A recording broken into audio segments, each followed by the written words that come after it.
Collins. Indeed. Thanks, Cian. BusConnects plan to increase reliability and build out the 16 core bus corridors to form a continuous bus lane in each direction.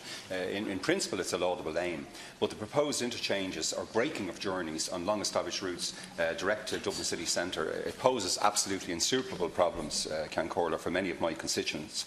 And a lot of people ask also, and I met the Deputy Chief Executive of the NTA, Mr Hugh Cregan, in this House, but is BusConnects the NTA not putting the cart before the horse? If they were serious about this plan, why didn't they go and move on the core routes first, on the new spines, and build them out? And they're only starting that consultation, by the way, next month, rather than putting, causing extreme anxiety they've caused all across certainly Dublin Bay North.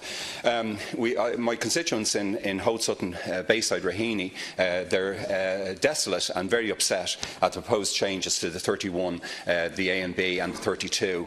And the Howth Peninsula and those, of course, who live in Howth Sutton will now have to take the N6, which would run between Howth and DCU, and would have to connect to the city centre via Raheny Dart Station or the Artane roundabout on the D spine or the A spine. And the whole reliance seems to be here the fact that we also have a Dart station, but early morning and evening darts are already at capacity, and anyone who commutes every morning in particular will tell you of the cramped conditions. So I think BusConnect is also ignoring the huge numbers of weekly visitors, of course, to Howth from all across the north side, and many thousands of foreign visitors. In fact, it's been estimated, Cian Corla, that we have about 1 million visitors to the peninsula every single year, and we have to, obviously you need both a bus and a fixed rail transport system to deal with that. Now there's also uproar all across Airfield, Edenmore, Coolock, North and South Coolock and Artane at the changes to the 27, the 27A and 27B.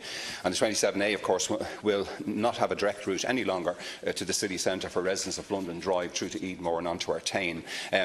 Again, many residents living in areas for 40, 50 years are desolate that they might have to walk perhaps a mile on a cold and wet morning to one of these spines to try and catch the bus to town.